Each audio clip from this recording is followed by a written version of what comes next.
When did my husband's mother finally cross the line? I'd been with my husband for 3 years, and his mother still came into our house unannounced every morning to cook him breakfast.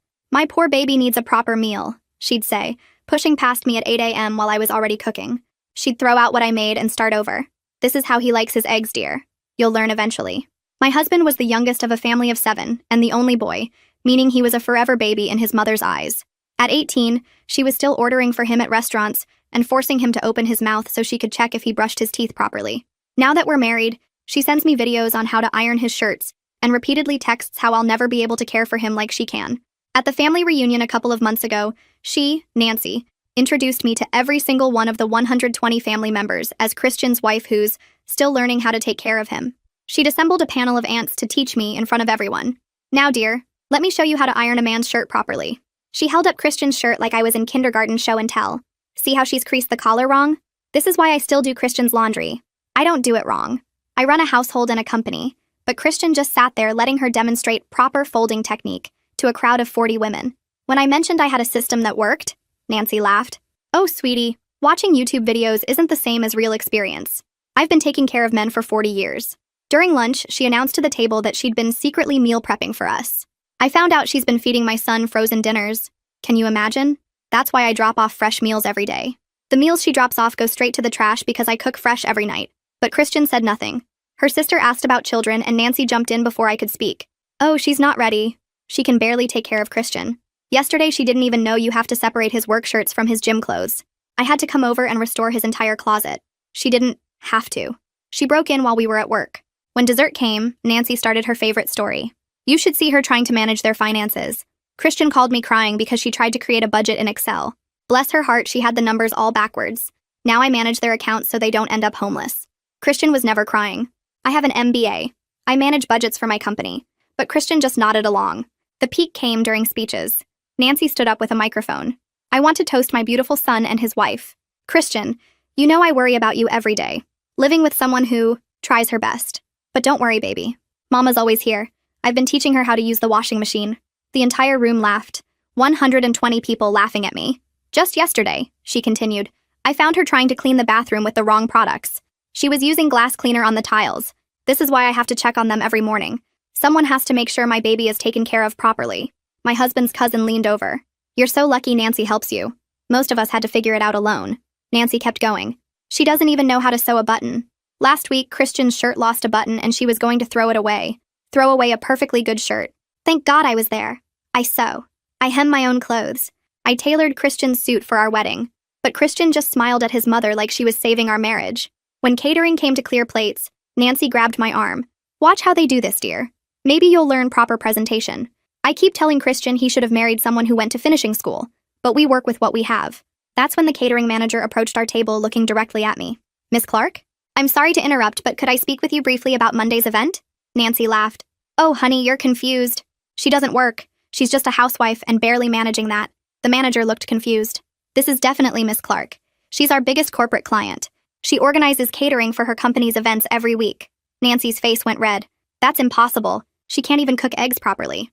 "Ma'am, she runs Clark Industries, the marketing firm. They have 50 employees. She personally selects our menus for all their client meetings." He turned to me. "The $40,000 contract for next quarter. Do you want the seasonal menu or should we stick with the classic options?" I turned to stare at my mother-in-law.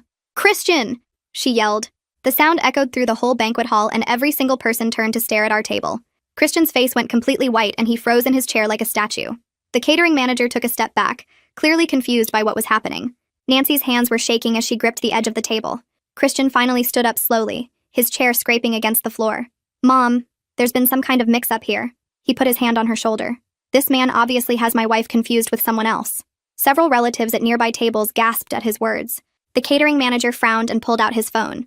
"No, sir, I'm quite certain." He turned the screen toward Nancy. "This is our client portal." My company website filled the screen with my professional photo right at the top. Miss Clark, CEO and founder, was written in big letters underneath. Nancy stared at the phone and her whole body started trembling. Tears formed in her eyes as she slowly turned to look at Christian. "You knew?" Her voice cracked on the words. Christian couldn't even meet her eyes and just stared at the floor. His silence told everyone in that room the truth. He'd known about my career this whole time while letting his mother humiliate me in front of everyone. Nancy's sister stood up from her seat 2 tables over. Why didn't you ever correct us about your job? I pushed my chair back and stood up, keeping my hands steady on the table. Every time I tried to speak, Nancy talked over me or Christian changed the subject. The room exploded with whispered conversations as people started putting the pieces together. Christian's cousin, who had called me lucky earlier, looked like she wanted to crawl under the table. People were pulling out their phones and looking up my company. I could hear fragments of conversation from every direction. 50 employees? Someone said. She runs a marketing firm? Another voice added. But Nancy said she couldn't even cook eggs, an aunt whispered. Nancy's face turned bright red and she slammed her hand on the table. You've destroyed this family with your lies. She grabbed her purse and started pushing past chairs. Christian immediately ran after her without even looking at me. Mom, wait. I sat there alone at the table with 120 confused relatives staring at me. People started approaching my table with questions. So you really run a company? Christian's second cousin asked. Why did you let Nancy say all those things? An uncle wanted to know. I spent the next hour explaining my business while people kept apologizing for believing Nancy's stories. Some relatives seemed genuinely sorry, but others looked skeptical that I could really be successful. Marketing is a tough field, one of Christian's aunts said doubtfully. Are you sure you're the actual CEO? I showed them our company LinkedIn page and client testimonials. More apologies came, but Christian never returned to the reunion. Eventually, I grabbed my purse and left alone, walking past tables of whispering relatives. The parking lot was dark when I got to my car. The drive home felt longer than usual with my hands tight on the steering wheel. Christian's car was already in our driveway when I pulled up. Through the living room window, I could see him pacing back and forth with his phone pressed to his ear. I could hear his voice even before I opened the front door. I know, Mom. I know she upset you. He was using that soothing tone he always used with her. I dropped my keys on the entry table and walked into the living room. Christian ended the call and immediately turned on me. How could you humiliate her like that? His face was red with anger. You should have found a better way to handle it. He gestured wildly with his hands. You made it seem like I orchestrated the whole thing with the catering manager. I stared at him in disbelief. I didn't plan for him to show up, Christian. He shook his head and kept pacing.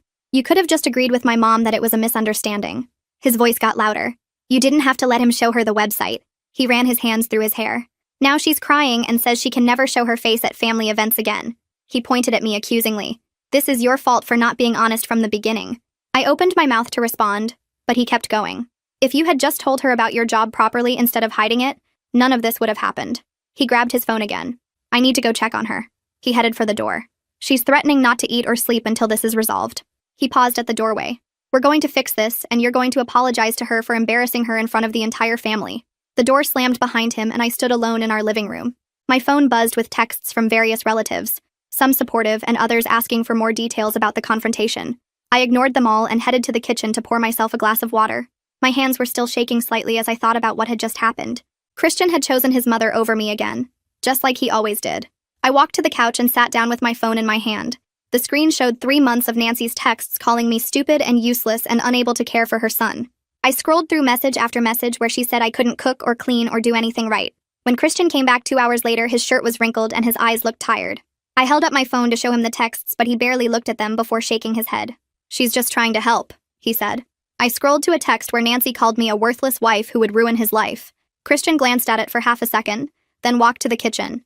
I followed him and showed more texts where she said I was too dumb to manage money or run a house. He opened the fridge and grabbed a beer without looking at my phone. You're taking this too personally, he said. I kept scrolling and showing him text after text, but he wouldn't really look at any of them. That night, I told him I was done pretending to be stupid just to make his mother feel better about herself. His face turned red and he started yelling about how I was being mean and trying to hurt his family. You've ruined my relationship with them, he shouted. He grabbed a pillow and blanket from our bedroom and threw them on the couch. I heard him moving around in the living room all night while I lay in bed staring at the ceiling. The next morning at exactly 8 o'clock, I heard Nancy's key in the front door while I was making scrambled eggs. She pushed past me and went straight to the stove where she grabbed the pan handle. At least someone needs to take care of my baby properly, she said.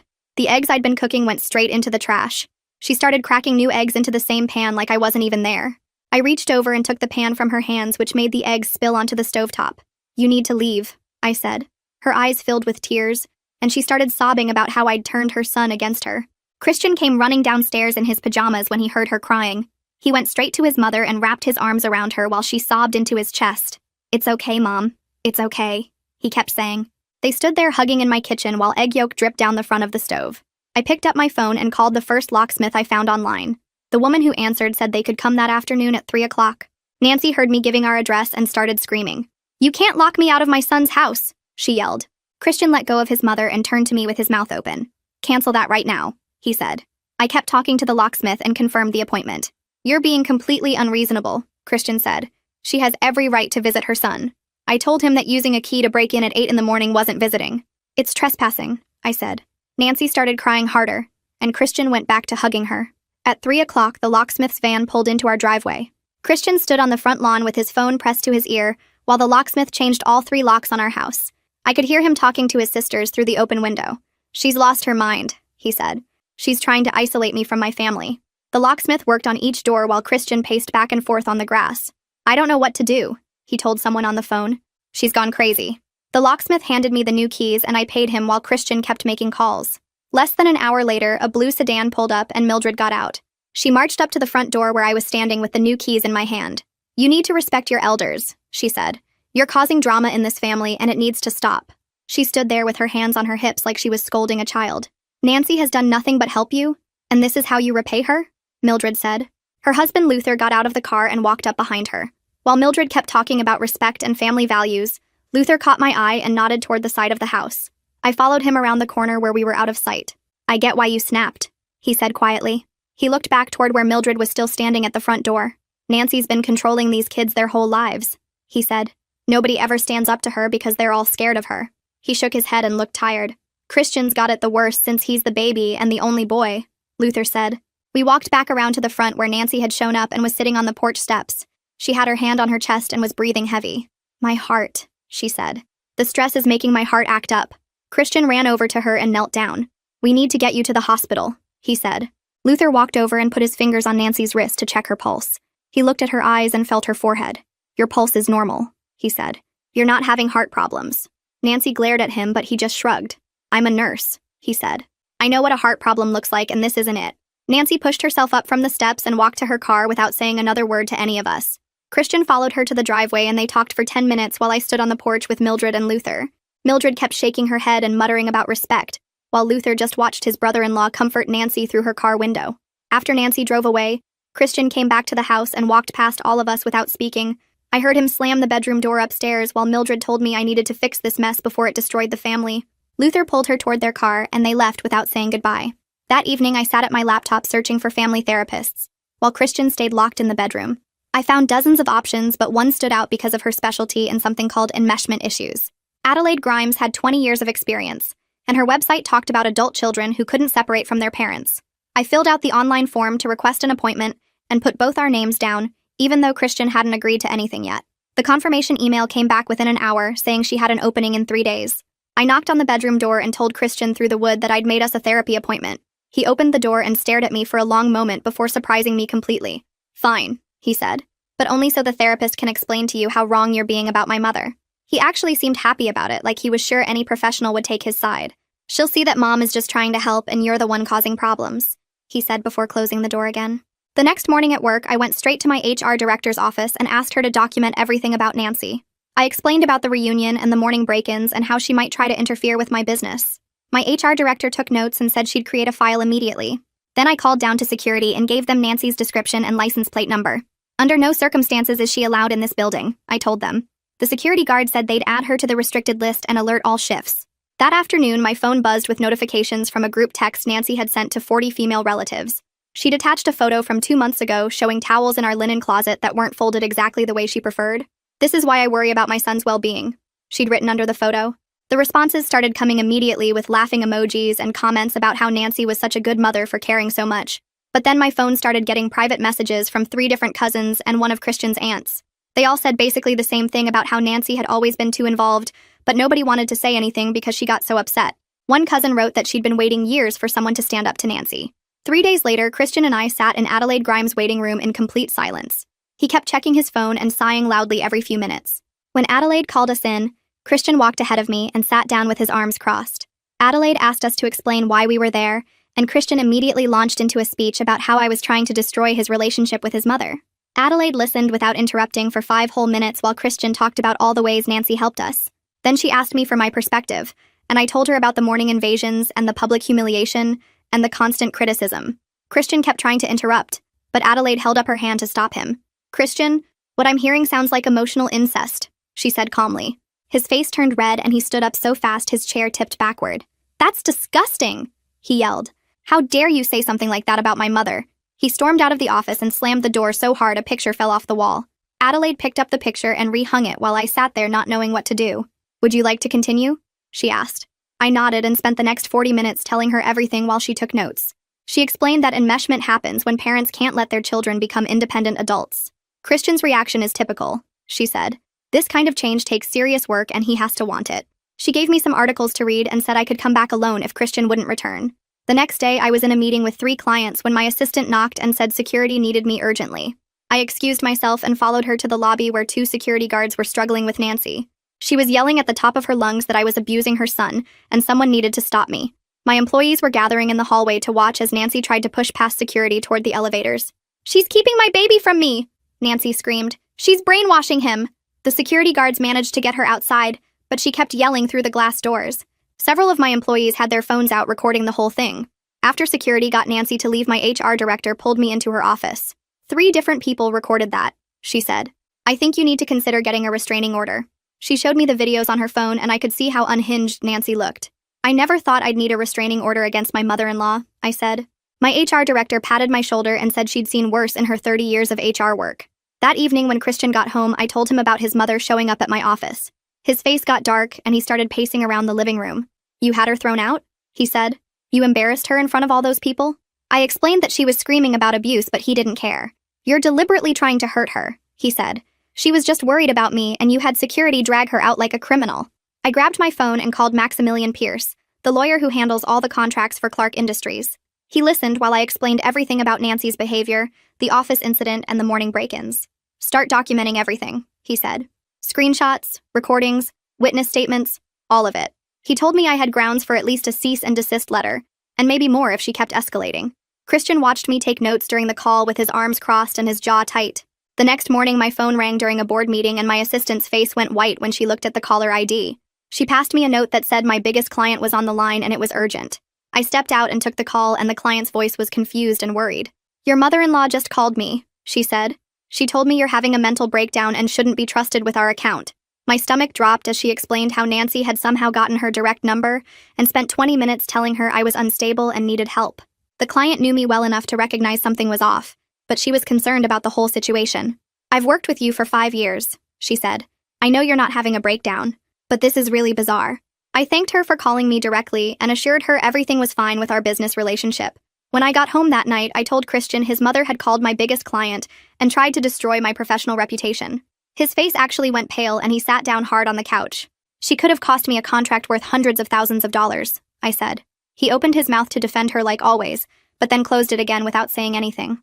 For the first time since this whole mess started, he looked genuinely shaken by what his mother had done.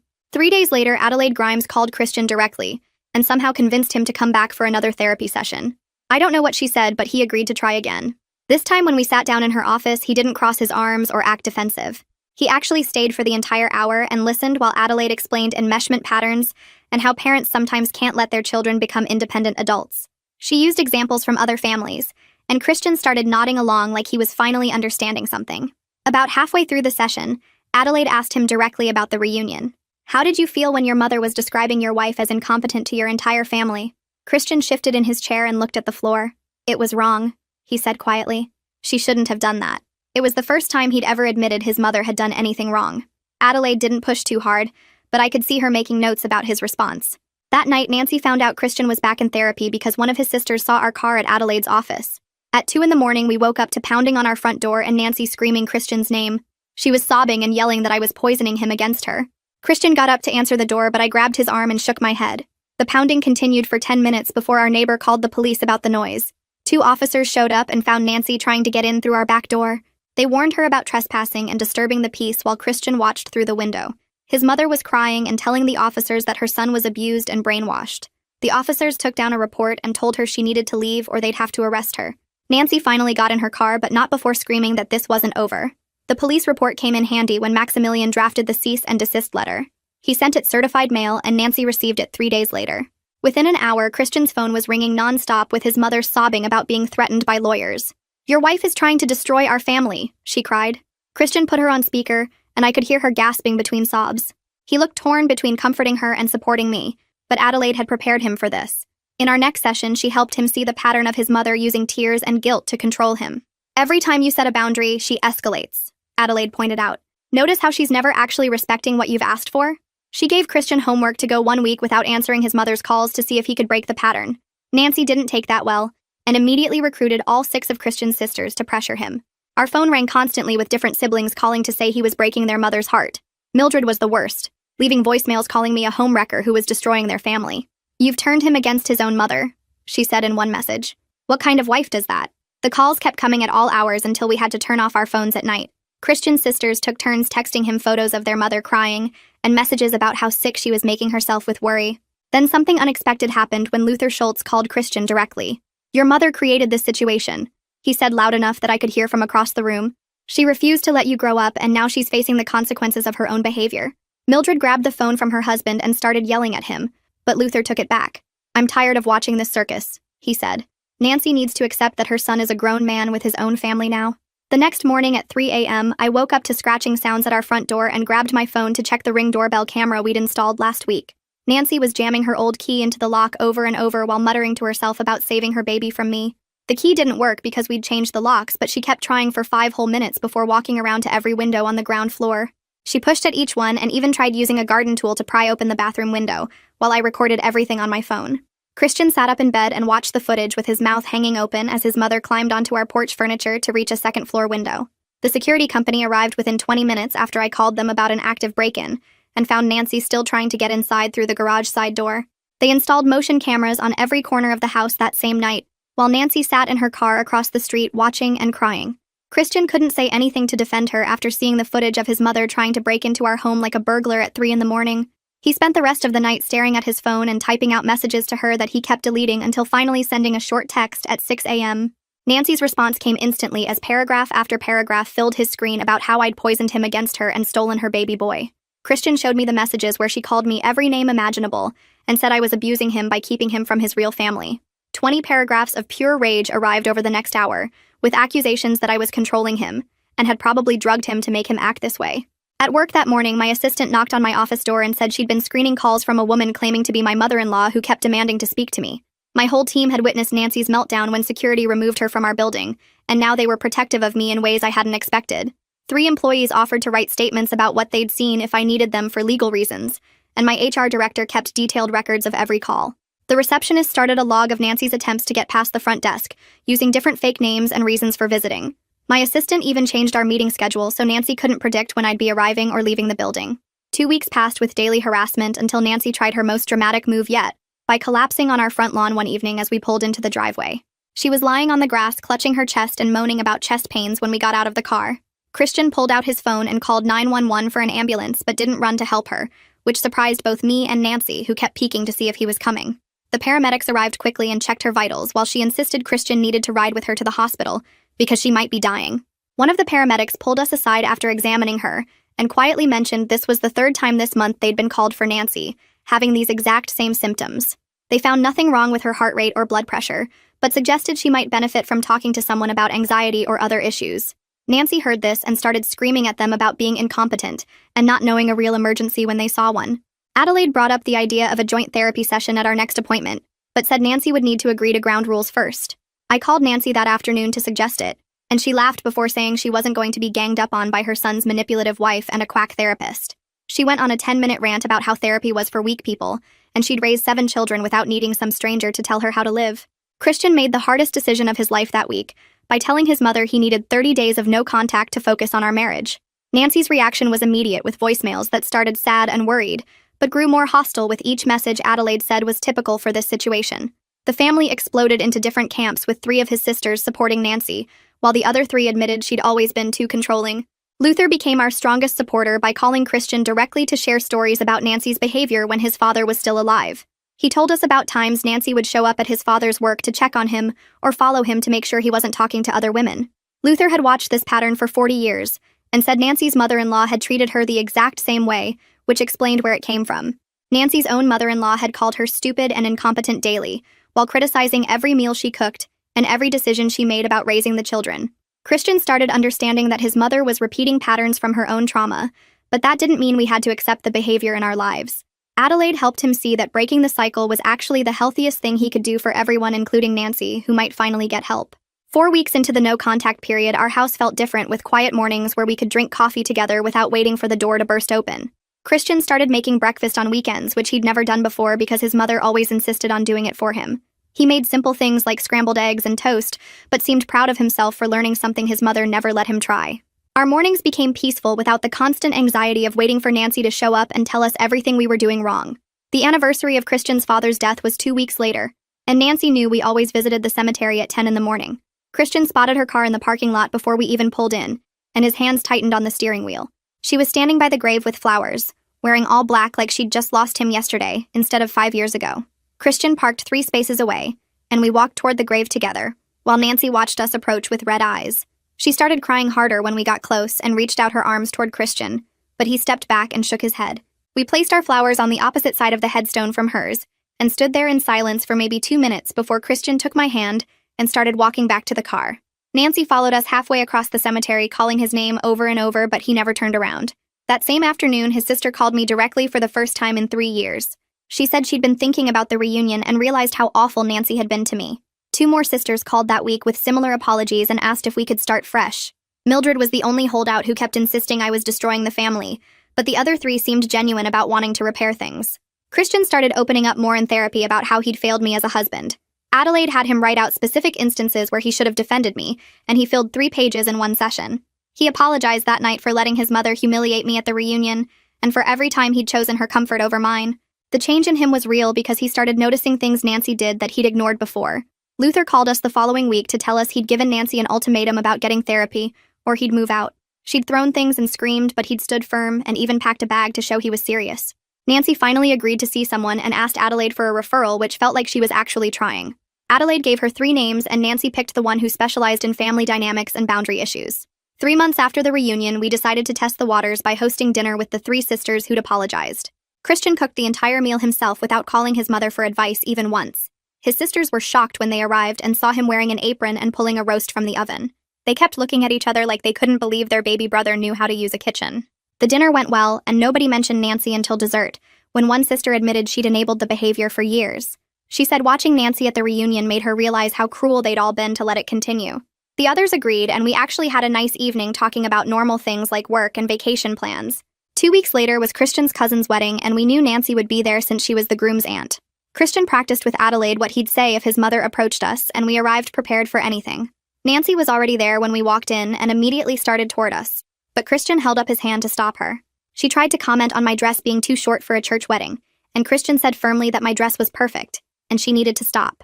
The entire reception hall went quiet, as everyone watched Christian choose me over his mother in public for the first time. Nancy's face turned red, but she walked away without another word and avoided us the rest of the night. Several relatives came up afterward to say they were proud of Christian for finally standing up to her. A month later, we received a letter from Nancy that Adelaide helped us process in therapy. The letter wasn't perfect and had some defensive parts, but she did acknowledge that she'd been wrong to interfere in our marriage. She wrote that therapy was helping her understand why she felt the need to control everything, and that she was working on it.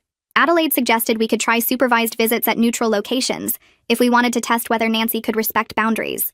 We decided to meet her for coffee at a place downtown, with a 1-hour time limit and clear rules about what topics were off limits. Nancy showed up 10 minutes early and actually followed the rules for the entire hour without a single insult or criticism. She asked about my company and listened when I talked about our new contracts without interrupting or dismissing anything. 6 months after that horrible reunion, our marriage felt stronger than it had ever been. Christian woke up early to make us breakfast every Sunday, and hadn't called his mother for advice in months.